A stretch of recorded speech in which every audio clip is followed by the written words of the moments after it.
Well, good afternoon and evening to everyone, depending on where you're joining us from. We're excited to be here for this special reading from some of our contributors to our latest issue of Doors Ajar Literary Magazine. My name is Dominique Grate. I serve as our nonfiction editor here at the magazine. And I'm joined by our editor-in-chief, Maxwell Bauman, who will be able to give you some more information as we kick off what's going to be an exciting night as we showcase some of the pieces featured in our latest issue. Max, take it away. All right. Well, hello, everyone. Thank you so much for joining us tonight. We are celebrating our latest issue of Doors Ajar Literary Magazine, issue 33, winter 2024. It's a great way to cap off the year. This is the end of our 9th year as a magazine. And tonight we're joined by 12 of our contributors who will be reading poems and stories. That's all in this beautiful little publication. So I'm going to throw things back to Dominique, who's going to introduce our first group of readers. Absolutely. Thank you, Max. So getting us started off on our first cluster, we'll have Taya, followed by Gregory, then Adam. Taya, take it away. And I apologize if I'm mispronouncing anyone's name. Hello, you did not mispronounce my name. I'm Taya Sanderson Kesslau, very nicely done. And I will be reading Moonstruck in Red Bluff. One by one, they wink into light, billion-year-old lives shining down from their points in the ordered stories of our histories. Beacons of navigation for the seaworthy, invitations to wish and dream. Some of our kind even imagine life up there among them, our own bones made from their very dust, of the earth from which we rise and fall, generation after generation, in war and excess, love. The stars are perfect, not us. We are here as specks in the wind. Thank you. Hello, everyone. I'm Gregory Luce, speaking from Arlington, Virginia, right outside of Washington, D.C. And I'm very happy to share the 2 poems that I have in this current issue. Sorry. First one is called Standing Out in the Rain. I looked up at the sky and tried to see it as a layer of silver air spread level and smooth just above my head. But a few drops fell on me. Then a crow tore a hole in it, getting away quick. And the lightning started, and the rain was percolating through my shirt. So I shook myself and turned to walk back indoors. But suddenly, I was flying alongside the crow, arcing up, then leveling off above the clouds, sun dead ahead, its light streaming out like the tails of an enormous kite, and beyond it, deep dusk. I shook myself again, and I was standing in the doorway, looking up at 2 ragged holes in the sky. This one is called Matter. If your hands tremble, it doesn't matter. You can still strike the match and light the candle on the shrine. No matter if your back hurts, you can still bow. And if your legs are too stiff for the lotus, that doesn't matter either. You can sit on a chair. Spirit and matter are not opposed. They're like light and darkness. One carries the other as needed. You carry yourself is what matters. Thank you. All right. So I don't think that Adam is here. If he comes in, we'll tag him in on the end. I know he's overseas, so that might be what's throwing him. But I'm going to take this time to talk a little bit about submissions. Our submissions to the magazine are always open and free. You can submit directly through our website. We're always looking for quality poetry, short fiction, nonfiction, art, drama, and now we are taking in book reviews. Everyone who's here is more than welcome to submit to us again. We try to make that clear to everyone, but it's easy to forget over time. But yeah, we hope to see more submissions from everyone. And I do just want to share before I forget, this has been our best year for submissions ever. Last year, we had a total of 942 people submit, and it was a total of about 3,500 individual pieces. This year, as of at least an hour ago, we've had 1,448 people submit and about 4,200 pieces. So it's been an amazing year for people just sending us their work. We've read a lot of quality pieces, and just it's been great, and we want more. Keep sending them in. We really do want to hit that 1,500 by the end of the year. But with that, I'm going to throw it back to Dom and introduce our next group of readers. Absolutely. Now we're excited. We're going to hear from Noah, Clinton, and Kimberly. Noah, first to you.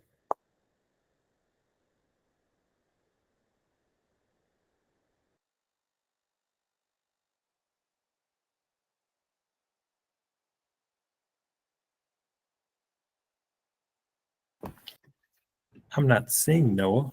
I don't see Noah in the chat list either. I also don't see Kimberly. So Clint, you are next.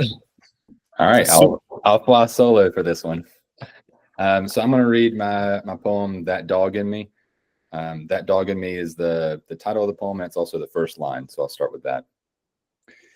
That dog in me was trained by my father to never bark too loud and always behave when others are around.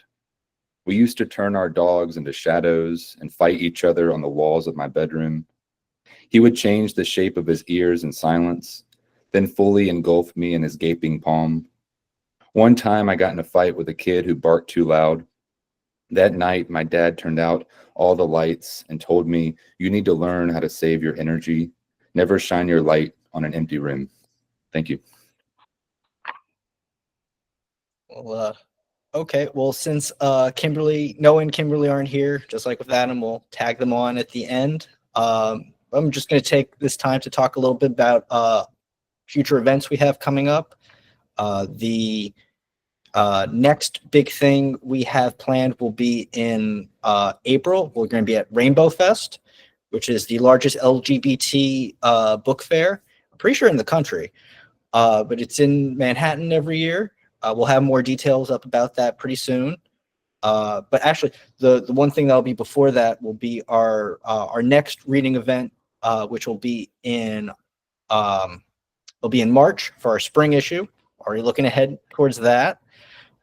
So be sure to subscribe to our YouTube channel so you can follow and all the latest updates for videos and readings and such like that. Also follow our newsletter. I'm going to subscribe to our newsletter.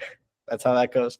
I'm going to put the links for all of this in the chat now and throw things back to Dominique.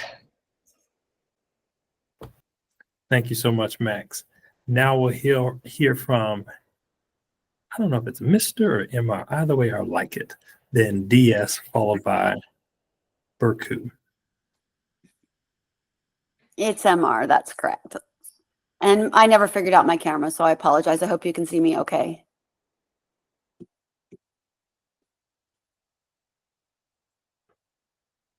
Are you guys hearing me okay? Yes, and we can see you. Okay. My brother's 10-speed bike leans against the wall. The handlebars, curled like horns of a ram, are wrapped in black tape to hide the rust. The front tire flat, the back wheel gone. The seat dangles off its pedestal. A dead spider is coiled in a broken web between two spokes. It's the last piece left of my brother's life, and I've been tasked with moving it out of his home. They suggest I toss it in the trash or drop it in the junkyard across the street, but I won't. I hope to find an enthusiast with a soft hand, a keen eye, someone to wipe the dust, wind the chain, hitch the saddle, someone to pump air into rubber, oil the gears so they'll shift like silk, someone to kick the stand, the bars, someone who will hold it steady as they glide the hills of Palos Verdes and Hollywood, who will speed up PCH from Venice to Malibu, who will thread the curves from Big Sur to Monterey, then stop in Santa Cruz for a beer and a rest. Someone who will take the journey my brother dreamed and planned, but never began. Can y'all hear me okay? Okay. My name is D.S. randoL, and I'm reading my poem entitled Cure Curse. And I begin to count the hours until we leave this place. We lived together in the home where our plans changed, how it was once formless, clouds and piano keys with no traffic signs to speak of. In a foreboding way, it was fun. How we smiled or stated with bitter teeth. We thought we played for another square of cake as it dangled from our string lights to share. Like the tires on my bike weren't always sheared, and we had plans. Together, we scrawled them on paper before our last first fight, and with the water poured, I count the minutes now until the shutter slips and you awake anew, beautiful and strange, some 1,000 miles away. Thank you so much. Hi, this is Burcu, and I'll be reading my creative nonfiction piece. It's on page 16. It's called TV. I remember going to your basement apartment, picking up your books and clothes and bringing them to my apartment. And yes, your TV, the larger-than-life kind. We decided to live together. It must have been easy to fall in and out of love, invite someone in or out of my life at that time. That's not true. It's never been easy for me to do any of the above. I've never liked sharing food, clothes, sleep, or bed, or waking up in a house where there are other people. I'm my mother's girl, who thinks, and I'm quoting my mother here, word for word, flesh is heavy, especially others, but sometimes even your own flesh. So then how did you end up in my apartment? What made you special? I don't remember. I usually remember people for the worst things that they have done to me. The things that I've allowed them to do. I don't remember you. I don't even remember how you dressed up or talk. I don't remember your smile. I vaguely remember your hair. If I'm correct, you had thick black and wavy hair that was just above your shoulder. Still, I remember the TV in further detail than I'll ever remember you. It was big and black with a spot at the right-hand corner. The spot became obvious when it was turned off. It needed to cool down when it worked hard. It had a grit system in the back to release the extra heat. You dusted that grit scrupulously. At one point, you allowed the cleaning lady to dust it. That was your way of showing trust. The lady liked you. She didn't like me. With her eyes, she disapproved of everything I did. She must have thought that I was the exact opposite of who a young woman should be. One day, something happened to that TV. It had grains, and you accused her behind her back of cleaning your TV incorrectly. I wanted to let her know that you accused her and ask whether she still liked you more than she disliked me. I worked, you stayed home, you were getting ready for something, an exam of some sorts. I don't remember what exactly, but you had a close friend who was also getting ready for something, maybe the same thing. So you hung out often in the apartment watching your TV. We didn't go out much. When we did, it was to your friend's house. He had a girlfriend as well who worked for a recording studio. I think she was a video editor. She worked at night. I worked during the day. We crossed paths briefly. She seemed content. So appeared I. One time when we as couples were in your friend's house, I remember being overwhelmed with something. Was it us? Was it your friends? It can't be work because I never shared work with you. I must have drunk a little too much because the extra that I had was running down my eyes. Another time when we met as couples was when you and I were intermediaries. He'd observed her. I don't remember how, but I dimly remember his hand squeezing her wrist. She denied that it happened. That made me disturbed. So disturbed that you all had to appease me. That night, you held me responsible for continuing a disagreement that had already been resolved. The three of you commenced watching TV. Before we all went to bed, I felt like an extra in your sitcom. We broke up semi-peacefully, at least what we were making when we were making the decision. You packed easily, and we quickly realized that we had never really mingled. Our clothes, books, DVDs, records, or cups were together but separate. You left on a cleaning day. The lady helped you. She looked very sad. When I came back, it was late. She had put a sticker on the fridge. It said you were going to come back for your TV and had placed your set of keys on the dresser. I felt a sudden rush of some unknown feeling. It made me strong and big. I stood in front of the TV and lifted it up. I carried it to the door and put it outside. I texted you and told where your TV was. Some hours later, two men came. They had entered the building somehow. They were ringing my doorbell when I peeked through the hole. I did not answer. They started knocking on the door. You texted, "The TV isn't there." I texted back, "It was there. Someone must have taken it. Send these people away." I don't remember how long your man stayed there. For me, it was almost long enough to start calling my first neighbor on speed dial. For you, it might have taken a little shorter to think that my relationship with your TV had been weaker than my relationship with you. You would have assumed wrong. I felt just as lost. Years later, I'm sitting at an international conference dinner table at a college in Oxford. After a presentation about the colonizer and colonized dichotomy in the theater of 19th century Turkey. The table I'm sitting at runs almost the entire length of the room. At one moment, I catch a glimpse of someone slightly resembling you in the distance. That someone is chatting animatedly with a presenter whom I enjoyed listening to. That someone and I exchange glances incognito. That someone may not be you, but again, I can't be sure. Yet I start to imagine that someone and the person that he's talking to as two strangers, starring in a movie that you and I might have enjoyed watching on our TV, cuddled up on the sofa in our apartment. Thank you. All right, wonderful, wonderful job, everybody. So we're getting into the home stretch, but before we do, I just want to let you all know about that you can subscribe to Doors Ajar Literary Magazine, so you can get 4 copies of the print version mailed to your house, and then you get full access to our digital archives. So, or you can get a digital subscription and just have full access to the archives. So it's $39.99 plus shipping for print, $9.99 just for digital. You really can't go wrong. They're amazing works. So you don't want to miss out. And with that, I'm going to hand things over back to Dominique for our last grouping of readers. Thank you so much, Max.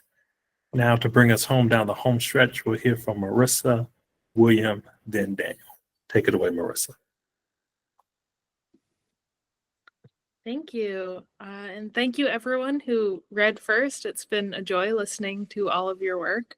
And I've loved the mix of genres and imageries across them. I have 2 poems in this issue, and I'm going to read one of them, which is called Cassiopeia in Spring. Morning air.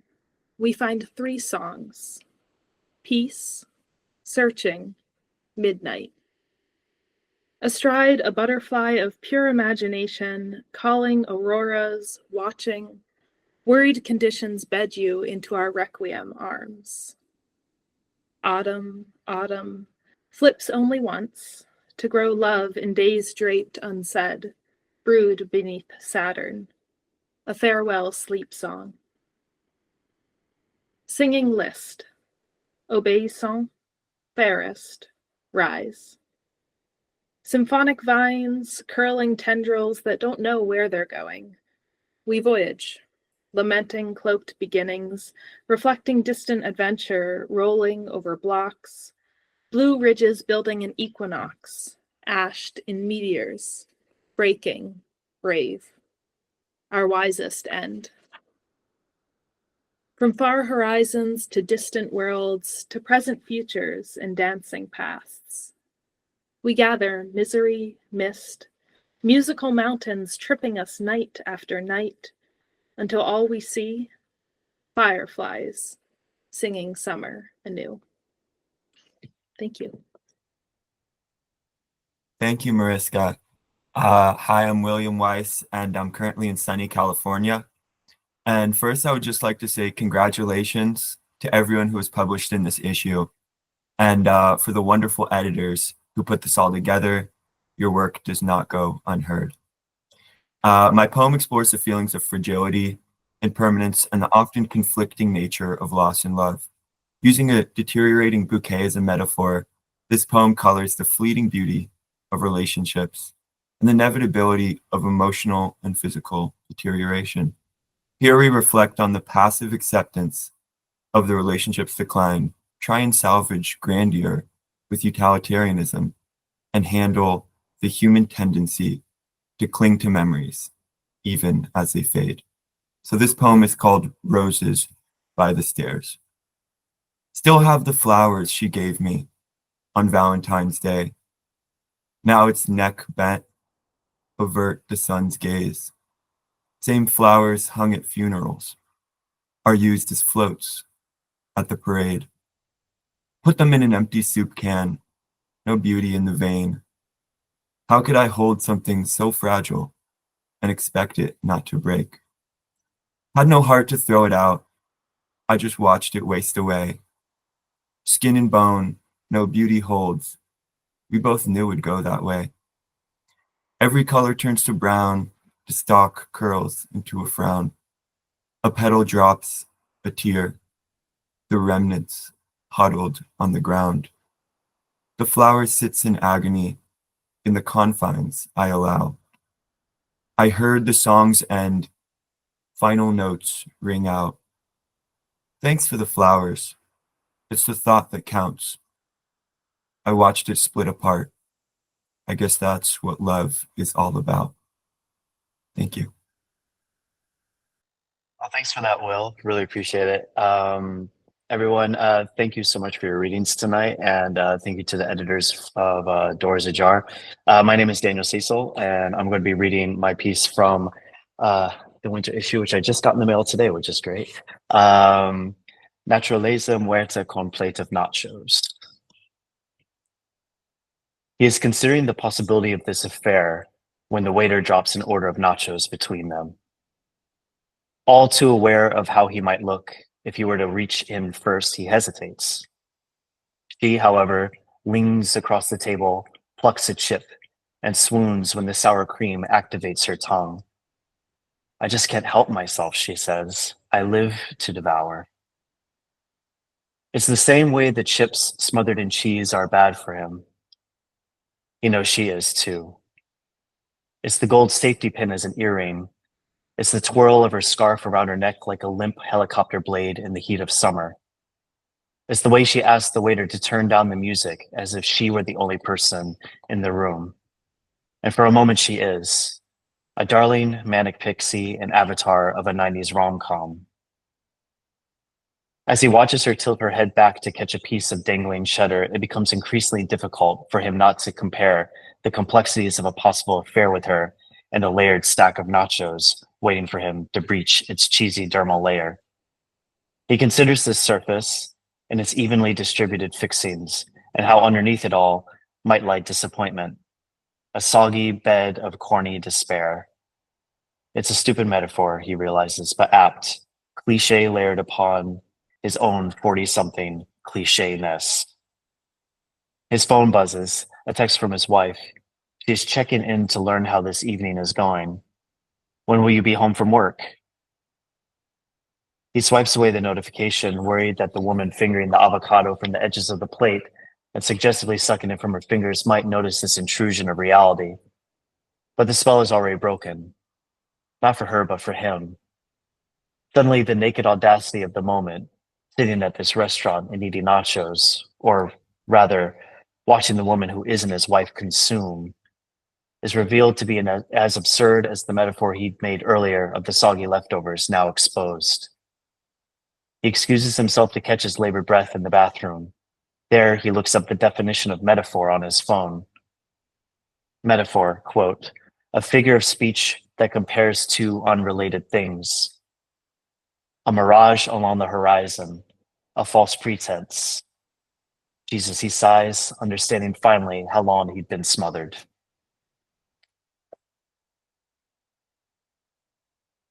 Thank you, everyone. All right, great job, everyone. This was a really great evening filled with just wonderful, wonderful creativity. I'm so happy that all of you could join us to share.